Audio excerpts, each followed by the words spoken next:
Bonjour à tous, Gilles, agriculteur du Loiret. Bon, bah là, je vais vous parler de ce qu'il y a tout là-haut, au-dessus de ma maison, qui est une base RTK, Real Time Kinematics, c'est-à-dire cinématique en temps réel. Alors, c'est quoi et à quoi ça sert? Eh ben, on va aller regarder tout ça dans cette vidéo et je vais vous expliquer comment je m'en sers, comment je m'en sers au niveau de l'Accuma. On va aller voir comment ça fonctionne avec les tracteurs de l'Accuma, donc les Fendt et les John Deere de l'Accuma. Et on va regarder aussi comment ça fonctionne sur mes tracteurs, sur les GPS Raven. Pourquoi est-ce que je suis passé en RTK? Est-ce que c'est moins cher? Est-ce que c'est fiable? Est-ce que ça fonctionne? Et pourquoi avec le réseau Centipede? Allez, c'est parti. Là, on est dans un champ de blé. C'est un de mes derniers champs de blé que j'ai semé. Alors, première chose qu'on voit, c'est que c'est plutôt semé droit. Et ça, c'est grâce au GPS et grâce à justement l'antenne qui est là-haut, qui permet de faire une correction où on va avoir une précision à quelques centimètres près. Ça veut dire que là, ici, entre ce passage de semis pour remonter et celui d'à côté, il y a eu quelques centimètres au maximum de décalage, et que ce décalage, grâce au RTK, il est répétable dans le temps. Donc ça veut dire qu'on a que la ligne, on a toujours la même ligne dans le temps, et ça, c'est un énorme confort de travail. Ça veut dire que mes passages de traitement sont toujours à la même place. Ça veut dire que si je sème quelque chose et que je veux revenir quelques semaines après, par exemple pour les oignons, quand je plante les oignons et que je dois revenir les buter quelques semaines après, si j'ai fait ma ligne, je reviens exactement à la même place à quelques centimètres près. Alors le principe de notre base, on va prendre l'exemple de ce petit jalon. Aujourd'hui, imaginons que notre base ce soit ce jalon. Eh bien, on sait exactement où est-ce qu'il est, on sait où est-ce qu'il est planté. Et là, ce jalon, à cet endroit-là qu'on connaît exactement, on va mettre une antenne GPS pour savoir ce que le GPS nous dit de la position de cet endroit. On va se rendre compte qu'on sait exactement qu'il est là, mais que le GPS va des fois nous dire qu'il est 20 cm à côté, 1 mètre à droite. Voilà, que ça va changer au cours de la journée. Pourquoi? Parce qu'il y a des perturbations dans l'atmosphère qui font que ça dérive un petit peu et que la triangulation avec les signaux GPS n'est pas toujours nickel et n'est pas exactement la même. Et bien cette différence, cette correction, on va la renvoyer à notre tracteur en lui disant notre base, elle est bien là. Le GPS dit qu'elle est à 30 cm par exemple à gauche. Donc toi, ton tracteur, quand il te dit qu'il est à 30 cm à gauche, il faut que tu te décales d'autant vers la droite pour pouvoir corriger. Et donc ça va être une correction qui va être envoyée en permanence. Donc c'est ce que j'ai fait. Moi, c'est ce que j'ai mis là-bas sur ma maison. Donc sur le bâtiment de ma maison, sur le coin de ma maison. Pourquoi sur ma maison? Parce que j'avais un accès à Internet à côté. Première chose. Deuxième chose, c'est une maison en pierre, donc elle ne bouge pas. Sur un hangar métallique, on aurait des variations de structure. Là, la maison en pierre, elle ne bouge vraiment pas. Et troisièmement, c'était entièrement dégagé, donc j'avais bien accès à tous les satellites. Et donc c'est pour ça que j'ai choisi cet endroit. Mais ça, vous pouvez aller regarder la vidéo quand j'ai mis cette base il y a quelques années. Donc je vous mets le lien de la vidéo. Donc nous voici au bureau et nous voici sur le site de Centipede. Alors ce qui est très intéressant ici, c'est que sur ce site, on a bien sûr la carte avec toutes les bases actives. Donc là, vous pouvez voir que actuellement, quasiment toute la France est couverte, sauf quelques petites zones qui sont encore blanches, mais on commence à plus avoir de zones blanches. Donc ça, c'est vraiment génial. Ça veut dire qu'il y a de plus en plus de personnes qui ont mis en place des bases et des bases qui fonctionnent et qui s'en occupent. Parce que la plupart des bases sont bien dans le vert, donc ça veut dire qu'elles fonctionnent et qu'elles tournent. Et sur ce site, il y a aussi tous les explicatifs sur qu'est-ce que c'est que ce système, c'est quoi le RTK, le réseau Centipede RTK, toutes les ressources pour pouvoir fabriquer une base ou un rover, c'est-à-dire un récepteur RTK, pour pouvoir l'utiliser avec voilà, les applications pour smartphone, les matériels et propriétaires, ça veut dire qu'il y a des tutos, par exemple, pour pouvoir utiliser Centipede sur les matériels agricoles, donc par exemple là on a le tuto pour pouvoir utiliser, mettre Centipede sur un matériel John Deere. C'est ce que j'ai utilisé moi pour configurer les différents matériels de l'Akuma. Voilà, c'est grâce à toutes ces informations qui ont été données par d'autres personnes, d'autres agriculteurs, d'autres personnes qui sont ressources sur Centipede pour pouvoir justement aider les autres. C'est le principe de ce type de projet collaboratif. Alors bien évidemment, moi dans tout ça, j'ai juste utiliser justement toutes les connaissances qu'il y avait sur ce site pour faire ma base et pour faire tourner au niveau de mon exploitation et de l'Akuma les quelques matériels qu'on a. Donc moi j'ai pas fait grand chose, j'ai juste suivi les tutos, j'ai juste suivi ce que les concepteurs de tout ce système ont travaillé pour pouvoir mettre à jour tous les softwares, pour pouvoir faire en sorte qu'on ait une liste de courses avec de quoi faire notre matériel pour faire une base, pour faire tout ce qu'il y a à faire et je ne m'y connais absolument pas en électronique pour pouvoir faire ça, mais grâce à eux, grâce à leur travail de vulgarisation de justement toute cette partie-là, on peut réussir en étant comme moi pas un grand pro en électronique, on peut réussir à faire sa propre base et puis l'utiliser. Bon allez, on va aller regarder dans les tracteurs, donc sur mon tracteur, les tracteurs de l'Akuma, comment est-ce que c'est fait pour recevoir un petit peu cette correction.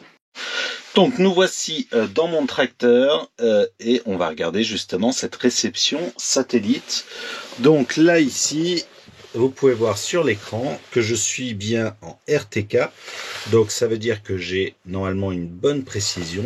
J'ai un état convergé, une précision actuelle de 1 cm. Donc ça veut dire que à 1 cm près, j'ai la bonne position, donc ce qui est très très bon, parce que je suis vraiment pas loin de la base. Alors, comment ça fonctionne? Comment est-ce qu'il fait pour converger? Concrètement, ici, dans mon antenne en haut, j'ai un modem. Un modem qui doit être connecté en 4G. Donc là, c'est le cas. Pourquoi être connecté? Parce que, je vous ai parlé tout à l'heure, que mon antenne était positionnée à une certaine place, qu'elle recevait un signal et que c'était cette différence qui était renvoyée pour donner la correction. Donc cette différence, je vous ai dit que c'était sur la maison parce que j'étais connecté à Internet. Pourquoi? Parce qu'on va renvoyer ces positions à un serveur qui se trouve à l'INRA. Donc c'est l'INRA qui subventionne ce serveur et qui s'est occupé au démarrage de subventionner, de lancer ce projet Centipede. C'est eux qui l'hébergent. Et ensuite, c'est renvoyé par GSM dans le tracteur, donc toujours par Internet. Donc il faut une connexion 4G. Donc moi j'ai une carte SIM dans mon antenne qui va prendre un tout petit peu de données. Donc environ, faut en gros avoir au moins un forfait de 500 mégas. Et donc ce forfait va permettre de récupérer la correction de la base qu'il y a sur ma maison. Et c'est ça qui nous donne justement notre précision. Donc là seulement par exemple de 1 cm ici. Donc là, je viens de faire un test. Je viens de me mettre sur une base qui est dans le 28. Donc là, je l'ai mis en base. Donc j'ai bien un différentiel qui revient, mais j'ai une précision qui est très mauvaise, donc à 8,5 cm, parce qu'on est beaucoup trop loin. Donc il se met en état flottant. Ça veut dire qu'il n'a pas... Pourtant, il est bien en RTK, il a bien l'âge du différentiel qui est présent, mais il n'a pas assez de... comment dire, les GPS qui reçoit, la correction elle est trop loin, donc on n'a vraiment pas une bonne précision. Ce qui est important, c'est d'avoir une base à moins de 50 km pour avoir une précision en dessous de 2,5 cm. Et là, ce qu'on va faire, c'est qu'on va se remettre sur ma base. Donc là, je le fais avec le téléphone, je choisis ma base GVK45. Hop. J'update. Donc là, normalement, il devrait retrouver ma base. Et la précision va petit à petit être ben, dès qu'il aura reçu, voilà, là on est passé à 4 cm, voilà, ça y est, 1,2 cm. Là, il repasse en vert parce qu'on est vraiment en dessous des 2,5 cm. Donc on a une base qui est pas trop loin et donc on retrouve notre précision actuelle. Donc ça c'est très important d'avoir une base pas trop loin pour avoir une correction qui soit de bonne qualité. Donc moi ce que je vous encourage à faire, c'est aller jeter un petit coup d'œil sur la carte Centipede, voir s'il y a une base à côté de chez vous. Donc ce qui est intéressant, c'est quand on a une base à côté de chez soi, on peut l'utiliser, parce que vous voyez, toutes les bases sont répertoriées sur la carte et on peut aller choisir la base et la remettre dans son GPS. Les bases sont en open source, donc c'est ouvert. C'est grâce à ceux qui ont fait les bases, qui sont des contributeurs et donc qui ont actionné ce réseau, grâce à l'INRA et grâce à toutes les personnes qui s'occupent de ces bases, qui s'occupent de gérer la base de données, qui s'occupent de gérer le site, qui s'occupent de gérer tout ça, qu'on peut avoir quelque chose de gratuit pour pouvoir avoir la bonne précision. Donc là on retrouve bien une précision actuelle à moins de 1 cm et c'est ce que je recherche moi sur ma ferme, c'est être à moins de 2 cm de précision pour pouvoir retomber toujours à la même place. Bon, nous voilà dans le 516 de l'Acuma. Alors les 3 tracteurs Fendt sont pareils au niveau de l'Acuma, au niveau du guidage, donc tout en RTK avec Centipede.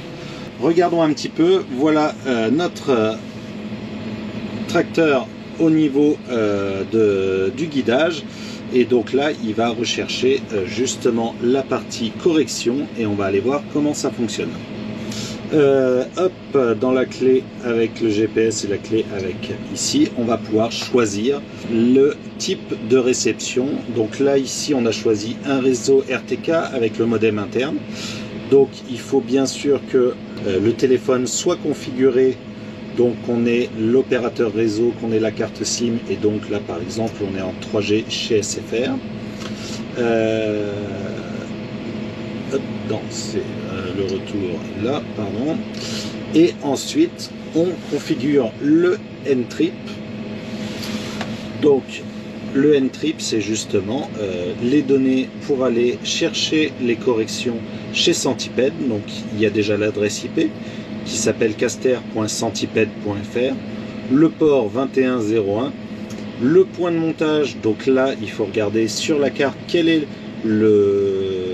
la balise la plus proche. Donc moi bien évidemment par ici c'est GVK45 et utilisateur et mot de passe c'est Centipede et c'est ce qui nous permet de récupérer les données des bases directement sur le tracteur. Donc ça y est, là on a reçu les données, donc on est à 7829 mètres, ça colle, donc je suis à 7,8 km de chez moi, et là on est à 0,07 mètres et ça va redescendre à 0,02 la précision petit à petit. Là il vient de recevoir la correction, donc il faut un petit peu plus de temps. Donc là tant qu'on est à moins de 10 km, on est sur des précisions quasiment entre 1 et 2 cm. On dit souvent qu'on a une précision de 1 cm tous les 10 km. Donc plus on va s'éloigner de la base, moins on va être précis, et plus on va être proche, plus on va être précis. Donc le dernier tracteur qu'on a passé en RTK à l'Acuma, c'est le 6195R, donc de chez John Deere. On l'a passé là il y a quelques semaines, juste avant les derniers SMI, pour pouvoir avoir les SMI en RTK. Pourquoi? Parce qu'on avait tous les autres tracteurs qui étaient en RTK. Celui-là, à l'origine, on s'était dit que ça suffisait d'avoir un GPS avec une correction classique, donc SF1 là chez John Deere, mais on s'est aperçu que en semi, le RTK était quand même un sacré plus, parce qu'on pouvait faire d'autres choses, en particulier pouvoir buter derrière, pouvoir biner derrière, pardon, pouvoir faire tout un tas de choses en plus lorsqu'on est un petit peu mieux équipé. Donc on l'a passé là il n'y a pas longtemps.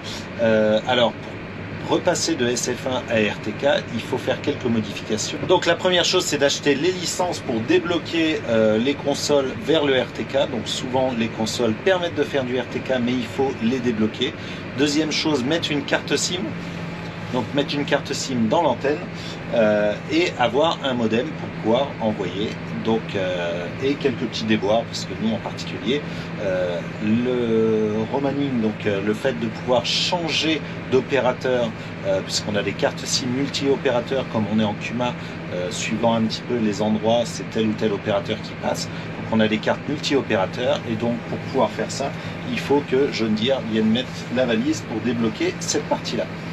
Et autre particularité chez John Deere, c'est qu'il faut payer 150 € par an pour pouvoir utiliser un RTK qui n'est pas de chez eux. Donc ça, c'est un petit peu le côté, je trouve un petit peu embêtant, mais c'est comme ça. Donc si on regarde un petit peu aujourd'hui au niveau de notre RTK, c'est ici, on a le modem et réseau à configurer, et c'est là où on va rentrer. Donc là, au niveau de notre modem, les infos pour pouvoir avoir la réception du signal RTK. Donc nous c'est EM parce que c'est l'opérateur téléphonie. Et donc là ici dans la partie configuration modem et réseau, c'est là où il faut rentrer donc l'URL caster.centipede.fr, le port 2101, le point de montage, donc c'est la base qui est à proximité à moins de 50 km de chez vous, et ensuite nom d'utilisateur et mot de passe, c'est Centipede. Et ça, c'est ce qui vous permet de vous connecter ensuite au RTK. Une fois que c'est fait, bah, on retrouve la partie il faut qu'on soit en MRTK. Et donc là, ça fonctionne sans problème. Et bien sûr, en type de correction, on prend du RTCM et pas le signal RTK John Deere. Donc c'est assez simple à faire. Il suffit juste de rentrer ces quelques données, donc de trouver le point de montage et les rentrer dessus. Bien évidemment, les prérequis, c'est toujours la même chose. Avoir une console débloquée RTK. Donc bah, finalement, c'est déjà un montant à payer, et deuxièmement, chez John Deere, avoir fait le petit abonnement de 150 € par an. Donc voilà, au niveau de la CUMA, l'ensemble des tracteurs sont passés en RTK, non pas celui qui est à l'épareuse, pas le Valtrac à l'épareuse, ni on a aussi un petit John Deere qui sert surtout à l'élevage, eux ils ne sont pas encore passés au RTK parce qu'il n'y a pas besoin. Par contre, tous ceux qui sont en grande culture sont à RTK. L'intérêt aussi de pouvoir le mettre sur des tracteurs différents et avoir le même référentiel, c'est justement qu'on peut passer une ligne à l'autre. Donc entre mes tracteurs et ceux de la CUMA, je peux transférer des lignes. Alors c'est pas simple parce que y a des problèmes de compatibilité, mais au moins on a le même référentiel. En termes de coût, concrètement, combien ça coûte ?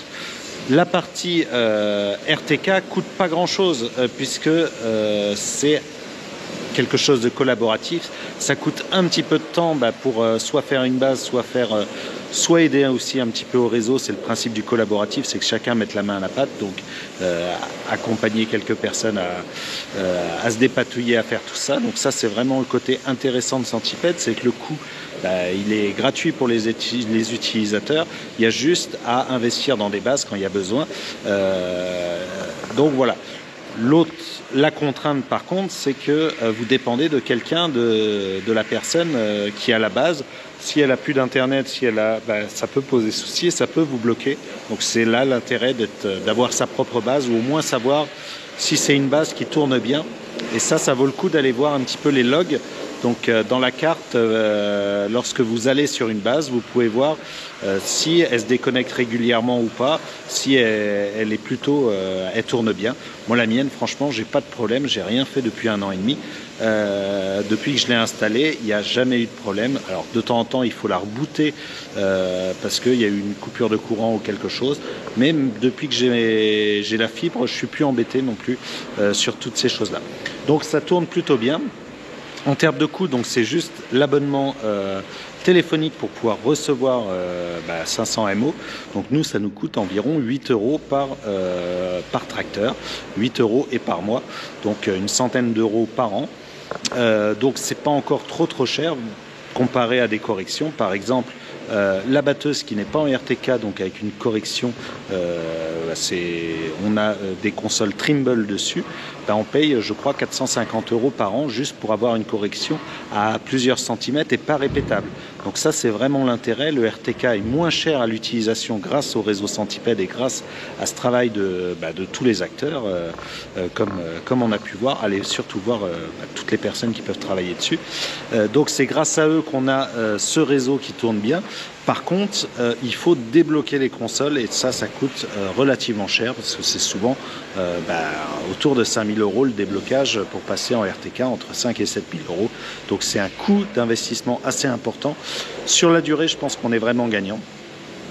Et enfin, la dernière chose, entre avoir un tracteur non équipé et un tracteur équipé, c'est tout simple. Lorsque vous déchaumez, lorsque vous travaillez, vous allez quasiment réussir à l'œil. Allez, on double toujours de 5 à 10%, donc sur un outil de 5 mètres, 10%, ça fait 50 cm de redoublement, bon, peut-être un petit peu moins. Donc on a toujours ce redoublement quand on fait à l'œil. Si vous avez 5 à 10%, quand vous faites une journée de 10 heures, vous avez 1 heure de travail en moins. Donc c'est 1 heure de tracteur en moins, 1 heure d'usure en moins. Ça c'est l'avantage vraiment du GPS, c'est qu'on va gagner du temps, gagner de l'usure de matériel, gagner des heures de tracteur.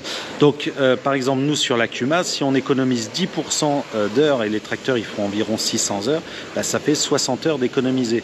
60 heures d'économiser à 30 € de l'heure, ça fait tout de suite une somme assez importante et ça rentabilise le guidage pour les adhérents. Ils font un petit peu moins d'heures quand même parce qu'on ne redouble pas sur chaque chose, donc on gagne du temps et donc je pense que ça le paye. C'est un investissement à l'origine mais ça le paye.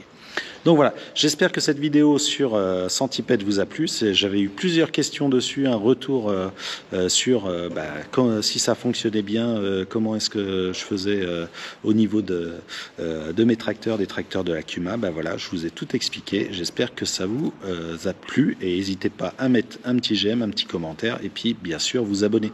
Bon allez, à bientôt pour une nouvelle vidéo.